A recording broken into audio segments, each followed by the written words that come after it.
जमाव हा त्या ठिकाणी तयार झाला आणि नारे देऊ लागला। याच लोकांनी आग लावून टाकू असे हिंसक बोलणे प्रारंभ केल्याने पोलिसांनी त्या ठिकाणी बळाचा वापर केला। यापूर्वी बजरंग दलाच्या कार्यकर्त्यांविरुद्ध तक्रार द्यायची आहे अशी मागणी करण्यात आल्याने त्यांना गणेशपेठ पोलीस ठाण्यामध्ये आमंत्रित करण्यात आलं। त्यांची तक्रार ऐकून घेण्यात आली। एकीकडे पोलिसांची कारवाई सुरू असताना दुसरीकडे हंसापुरी भागामध्ये 200 ते 300 लोक हातात काठ्या घेऊन दगडफेक करू लागले। त्यांच्या तोंडावर फडके बांधले होते। या घटनेत 12 दुचाकींचे नुकसान झाले आहे। या घटनेमध्ये काही लोकांवर घातक शस्त्राने हल्ला करण्यात आलेला आहे। तिसरी घटना भालदारपुरा भागात सायंकाळी 7:30 वाजता झाली। 80 ते 100 लोकांचा जमाव तिथे होता। तिथे त्यांनी पोलिसांवर हल्ला केला। त्यामुळे अश्रुधूर व सौम्य बळाचा वापर करावा लागला। या घटनेत एक क्रेन, 2 जेसीबी व काही 4 चाकी वाहने ही जाळण्यात आली। या संपूर्ण घटनेमध्ये 33 पोलीस जखमी झाले आहेत, ज्यामध्ये 3 उपायुक्त दर्जाचे पोलीस आहेत। त्यातल्या एका पोलीस उपायुक्तावर कुऱ्हाडीने त्या ठिकाणी हल्ला करण्यात आलेला आहे। एकूण 5 नागरिक जखमी झालेले आहेत। तिघांना उपचार करून सोडले आहेत। 2 रुग्णालयात आहेत, यातला एक आयसीयूत आहे। एकूण 3 गुन्हे गणेशपेठ पोलीस ठाण्यात दाखल झाले आहेत। तहसील पोलीस ठाण्यात 2 गुन्हे दाखल करण्याची प्रक्रिया सुरू आहे। असे एकूण 5 गुन्हे आहेत। 11 पोलीस ठाण्याच्या हद्दीत संचारबंदी लागू करण्यात आलेली आहे। एंट्री पॉइंटवर नाकाबंदी या तहसील कोतवाली, गणेशपेठ, पाचपावली, लकडगंज, शांतीनगर, सक्करदरा, नंदनवन, इमामबाड़ा, यशोधरानगर, कपिलनगर या ठाण्यांचा समावेश आहे। एसआरपीएफच्या 5 तुकड्या या ठिकाणी तैनात करण्यात आलेल्या आहेत। राज्याच्या पोलीस महासंचालकांनी सर्व सीपीएसपी यांची व्हीसी घेऊन राज्यभर कायदा आणि सुव्यवस्था राखण्याचे निर्देश दिलेले आहेत।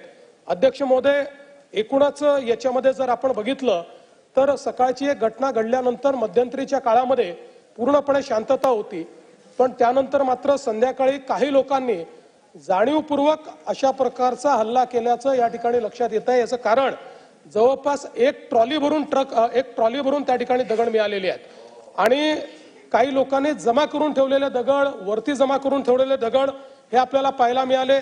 शस्त्र देखील मोठ्या प्रमाणात त्या ठिकाणी होते। ते शस्त्र जप्त करण्यात आलेले आहेत। वाहनांची जाळपोळ त्या ठिकाणी झालेली आहे आणि ठरवून काही ठराविक घरांना, काही ठराविक आस्थापनांना त्या ठिकाणी लक्ष्य करण्यात आलेलं आहे।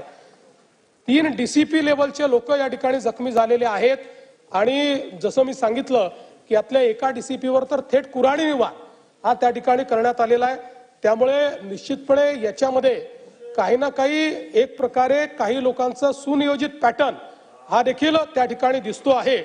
अशा लोकांना त्या ठिकाणी त्यांच्यावर कारवाई ही केलीच जाईल।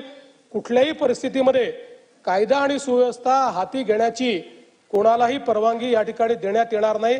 आणि मी एक गोष्ट स्पष्टपणे सांगतो, पोलिसांवर ज्यांनी हल्ला केला असेल त्यांना काय झालं तरी सोडलं जाणार नाही। पोलिसांवरचा हल्ला सहन केला जाणार नाही। पोलीस शांतता प्रस्थापित करत होते, अशा वेळी पोलिसांवर केलेला हल्ला अतिशय चुकीचा आहे। अध्यक्ष महोदय, खरं म्हणजे महाराष्ट्रामध्ये कायदा आणि सुव्यवस्था राखणं, शांतता राखणं आपल्या सगळ्यांची जबाबदारी आहे। मी नागपुरातली जनता असेल, महाराष्ट्रातली जनता असेल, या सर्व जनतेला ही विनंती करू इच्छितो की सर्व समाजांचे धार्मिक सण हे या कालावधीमध्ये चाललेले आहेत। अशा या सगळ्या परिस्थितीमध्ये सगळ्यांनी संयम ठेवला पाहिजे। कोणीही संयम सोडू नये।